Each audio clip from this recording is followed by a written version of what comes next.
Salut les amis, c'est Mike Tigra, bienvenue sur ma chaîne YouTube. On se retrouve aujourd'hui pour la découverte de cette boîte gargantuesque qui contient le dieu de la mort. Alors, Thanatos EX version métal, personnage gargantuesque, des ailes énormes, très proéminentes. On est là devant une des figurines les plus imposantes de toute la gamme Mythlos EX, si on ne prend pas en considération la gamme Soul of Gold. Une figurine qui fait partie du chapitre Hadès, plus précisément Elysion. Vous allez voir que cette boîte contient un petit bonus très intéressant qui n'est autre que Pandore Enfant. Un énorme merci à la boutique NGS, New Generation Shop, pour l'envoi de cette figurine. Vous retrouverez le lien de la boutique sous la vidéo. Il s'agit de la boutique partenaire de cette chaîne YouTube. Trêve de bavardage les amis, on lance le générique et on découvre tout de suite la boîte ainsi que son contenu. C'est parti, générique.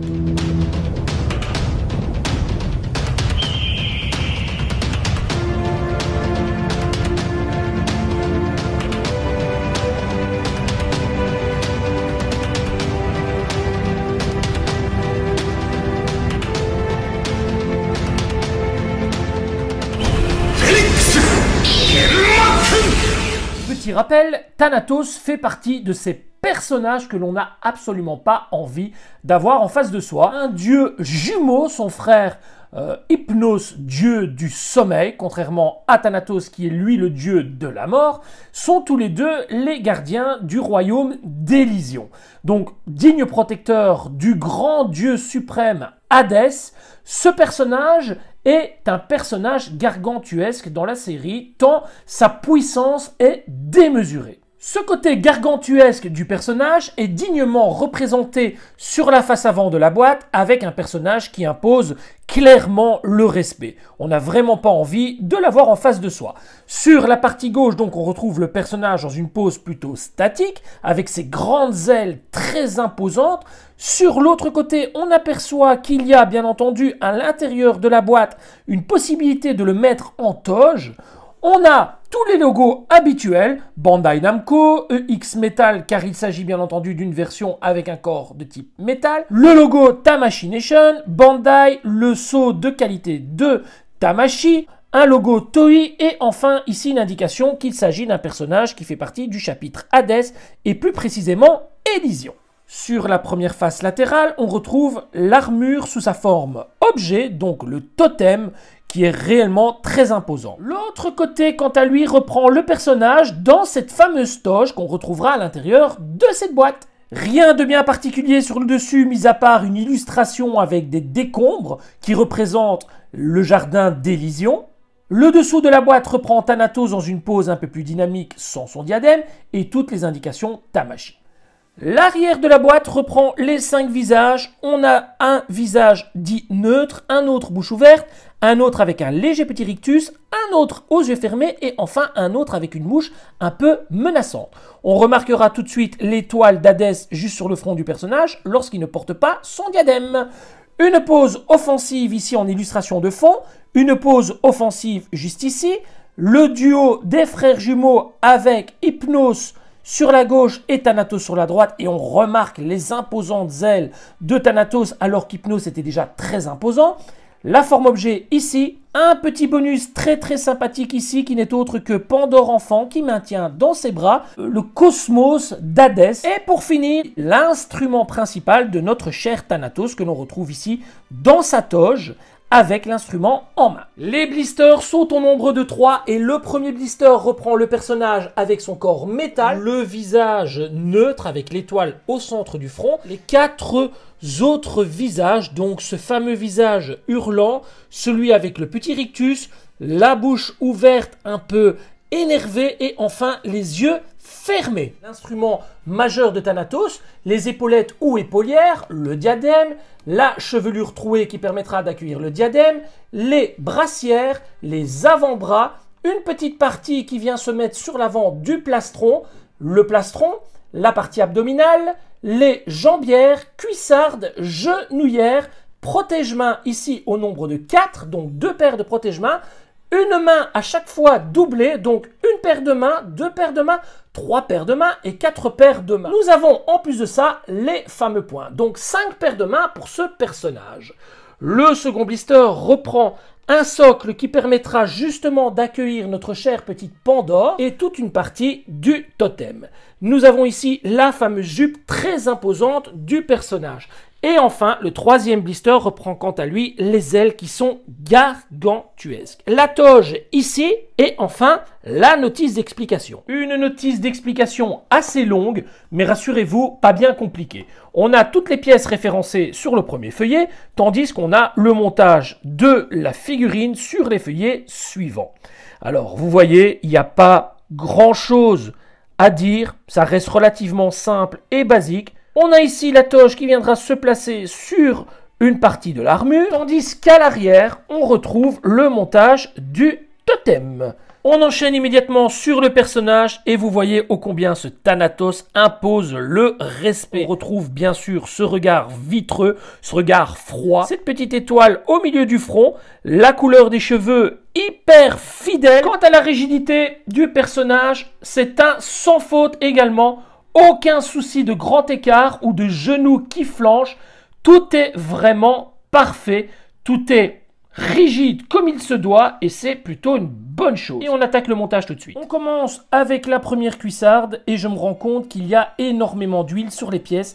C'est glissant. Bandai semble mettre beaucoup d'huile pour protéger ses peintures. Je préférerais qu'il s'attarde vraiment à la qualité de peinture, d'accrocheur au niveau de la peinture, plutôt que badigeonner autant ces pièces parce que je ne suis pas certain que de mettre autant d'huile est vraiment quelque chose de positif sur la peinture en elle-même. Alors moi, personnellement, j'éponge un minimum la pièce parce que sinon, c'est vraiment une anguille dans les mains. Ça glisse de toutes parts et c'est vraiment inconfortable.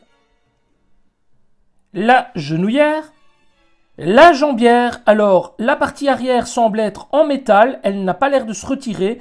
Par contre, faites attention, ça a tendance à bien piquer, ne vous blessez surtout pas. Alors comme pour la cuissarde, bien entendu, je l'ai légèrement épongée parce qu'il y avait vraiment beaucoup d'huile sur la pièce et c'est très glissant. Je termine le montage de la jambe en fermant avec le pied. Et je procède exactement de la même manière pour la seconde jambe.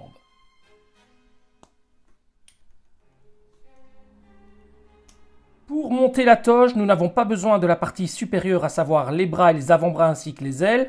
Donc on va se contenter de monter toute la partie inférieure du corps, à savoir les jambes, regardez, la partie bien entendu abdominale, le buste ainsi que la jupe. Partie très fragile en deux pièces, vous le voyez, dès que je passe mon doigt dessus, on voit tout de suite qu'il y a un liquide protecteur sur la pièce. Je trouve qu'ils abusent vraiment. J'aurais préféré avoir quelque chose d'un peu moins badigeonné. Vous le voyez, c'est vraiment très mouillé. Donc je vais légèrement l'essuyer. N'insistez pas trop parce que cette pièce est vraiment la plus fragile de toutes les pièces du personnage. Une fois cela fait, il suffit de l'ouvrir en deux et de venir placer la pièce sur le personnage. Vient le tour du plastron en trois parties. Il est très très beau. On a un petit brillant bleu juste ici, des parties chromées. Vraiment un très très beau plastron. Alors, on retire la première partie sur l'avant, qui se déclipse assez simplement, et la partie juste ici, qui viendra se mettre sur le cou du personnage. Ensuite, on va venir écarter le plastron et le placer directement de cette manière sur le personnage pour qu'il vienne reprendre la partie du cou. Alors, une fois que c'est placé, la partie du cou va venir se mettre en serrage, donc n'ayez pas peur. Voilà. Et ensuite, vous venez simplement refermer. Viendra ensuite le tour de la ceinture. Et là, vous le voyez, entre l'huile placée sur l'armure ainsi que les traces de doigts, celle-ci nécessite vraiment beaucoup de soin au niveau du montage pour éviter, vous le voyez, pour éviter de ne l'abîmer. Donc, soyez vraiment méticuleux lorsque vous allez la manipuler. L'idéal serait d'utiliser des gants, mais moi, personnellement, on me l'a déjà demandé à maintes reprises, je ne sais pas manipuler une figurine avec des gants. J'ai besoin de ressentir la matière, de ressentir la pièce, sinon, je ne fais que des bêtises. On va donc retirer la partie sur l'avant, qui est placé avec une main de Lego, donc ça, pas très compliqué. On retire la pièce juste sur l'avant et qui est une pièce qui vient se clipser et pas se placer par le dessus. Et enfin, on va venir placer la ceinture directement derrière en la plaçant dans le petit trou et en venant la refermer simplement autour du personnage. On vient ensuite replacer la petite pièce que voici et on vient refermer la ceinture avec la partie avant et la fameuse main de Lego. Toute la partie basse est à présent montée comme sur la notice et on attaque le placement de la toge. Vous pouvez ensuite replacer les points et les protège-mains. Il faudra ensuite venir placer les épaulettes ou épaulières, mais également cette partie qui va venir s'emboîter directement dans l'épaulière. À l'aide de la main de Lego sur l'épaulière, vous viendrez simplement la placer sur le buste et vous ferez bien entendu exactement pareil pour la seconde épaulière. Il nous reste à présent à placer la tête qu'on va récupérer tout de suite et on va retirer la chevelure avant pour y placer la chevelure trouée. J'en profite également pour vous montrer le visage, à quel point il est magnifique. On a bien sûr la petite étoile Hadès sur le front et ses fameux yeux vitreux, ses yeux vides de toute émotion qui sont réellement superbes également. Voilà pour la tête avec la chevelure trouée. Et enfin, je vais y placer le diadème. Là, on a vraiment un visage qui est hyper accurate au personnage. Et ça, c'est un bon point pour Bandai qui a réussi à retranscrire à travers ce personnage toute la badass attitude du perso dans l'anime ainsi que dans le manga. Et voilà la tête montée. Le personnage est totalement monté dans sa forme avec la toge. Là, franchement, il en jette, mais sérieusement. Alors, on ne peut pas monter un Thanatos avec sa toge sans au minimum lui mettre cette fameuse harpe dans les mains. Je vous la montre un petit peu plus en détail. Regardez-moi ça, comme elle est jolie. C'est vraiment une pièce splendide avec cette tête de dragon sur l'avant. Allez, je change les mains du personnage pour pouvoir accueillir cette harpe ou cette lyre, je ne sais pas exactement. Et on découvre ensemble ce que ça donne. L'instrument se met très facilement dans les mains, aucun souci pour ça. Par contre, faites bien attention, les pièces en dessous sont en plastique. Vous pouvez aisément, à l'aide de l'instrument, venir griffer les pièces. Donc soyez vraiment méticuleux lorsque vous allez manipuler la pièce. Faites en sorte que celle-ci ne vienne pas frotter, parce que sinon là, c'est les griffes assurées. On attaque à présent la version avec l'armure. Et pour ce faire, on repart dans la position initiale du personnage, sans la toge, sans la tête, sans la harpe et les bras en l'air. Nous voici revenus à la situation de départ, donc avec toute la partie basse de l'armure montée. On va donc à présent venir placer la brassière.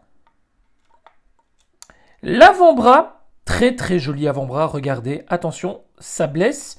Les pointes sont assez piquantes, donc faites bien attention et n'hésitez pas non plus à éponger légèrement cette pièce parce qu'elle est très humide.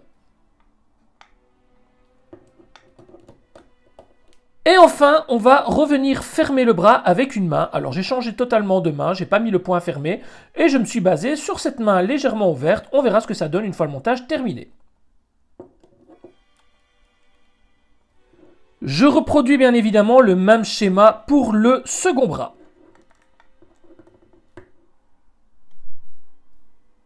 Les bras sont à présent posés, on va replacer les épaulières. Nous allons pouvoir à présent attaquer la pièce la plus importante de tout ce personnage, à savoir les ailes. Celles-ci sont énormes et recouvertes d'huile à l'extrême. Soyez vraiment vigilants si vous les frottez légèrement, même avec un linge doux, parce que ça peut griffer. Donc soyez vraiment hyper méticuleux.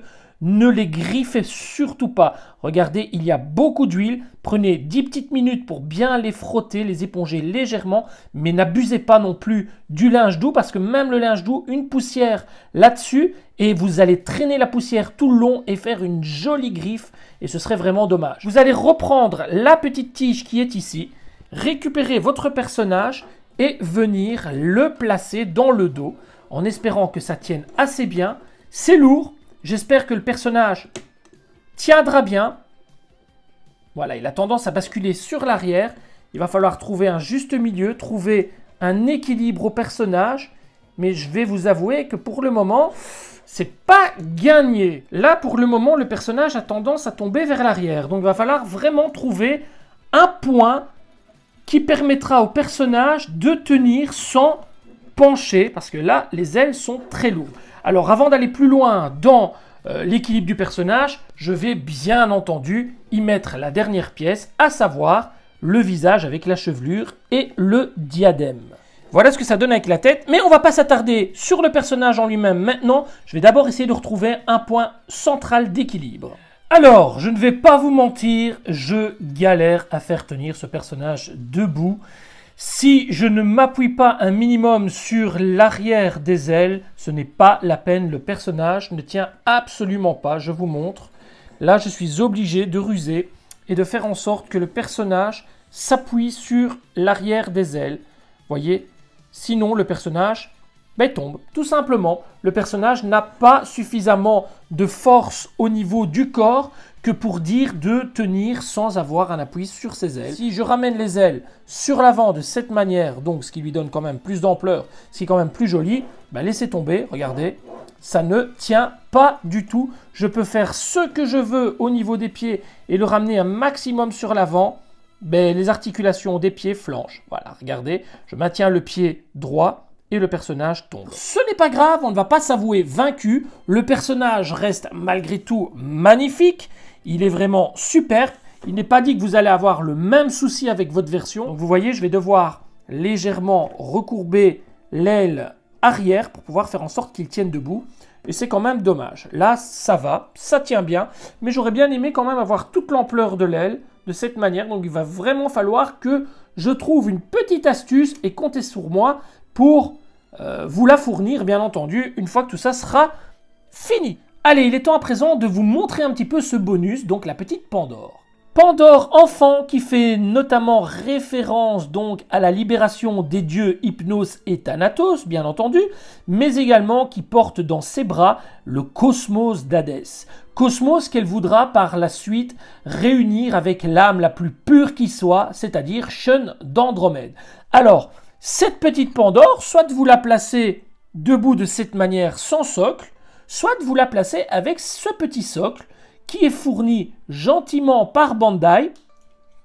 Et vous avez un petit socle bien sympathique qui vous permettra de poser Pandore où bon vous semble. Petit bonus très intéressant qui pourra aller de pair avec le fameux Ikki qui maintient son petit frère Shun dans les bras et que l'on retrouve bien entendu dans cette fameuse scène où ils sont face à face. Je trouve ça vraiment génial. Ça peut ouvrir bien des possibilités de mise en scène et ça c'est vraiment un bonus hyper sympathique et hyper accurate. On retrouve la petite Pandore avec le cosmos, l'aura d'Hadès juste dans ses bras, tandis qu'on a Shun d'Andromède et son frère Ikki juste en face. Et ça, c'est vraiment génial. Il est temps pour nous à présent de lâcher ces petits bambins et de nous retrouver pour la séquence de posing en série de ce cher Thanatos. C'est parti, séquence de posing en série.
La séquence de posing en série est à présent terminée et je vous fais profiter un petit peu de mon espace dédié au chapitre Hades. Alors on a les 3 juges ainsi que Canon EX Revival sur le premier étage.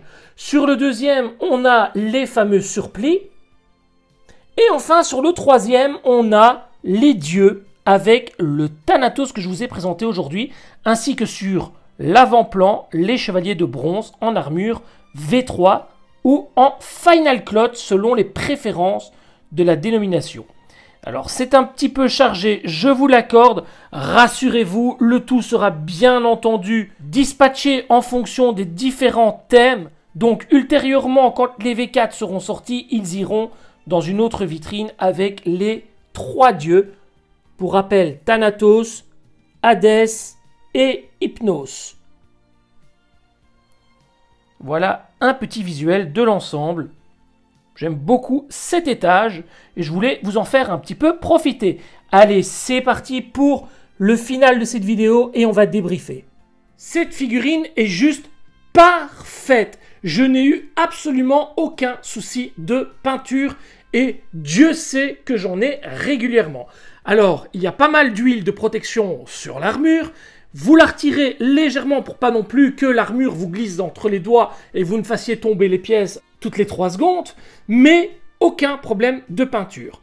Le seul souci que j'aurais à dire au niveau de cette figurine, c'est vraiment la tenue debout du personnage. Les ailes sont très lourdes, elles poussent le personnage vers l'arrière et il faut vraiment prendre son temps, être au calme. Ne faites pas ça après une journée d'enchaînement au niveau du travail où vous avez passé une journée vraiment de merde. Faites ça au calme, bien posé, vraiment relax. Prenez votre personnage, posez-le, trouvez le centre de gravité du personnage et il ne bougera absolument plus. Une très belle surprise que ce Thanatos EX. Le petit bonus de Pandore est vraiment un plus très sympathique. Ce personnage est vraiment à posséder au sein de votre collection. Les amis, cette vidéo touche à présent à sa fin. J'ai passé vraiment un super moment avec ce personnage. Il y a vraiment pas mal de possibilités, notamment avec la toge et l'armure. Si ce n'est pas encore fait, n'oubliez pas de vous abonner à la chaîne.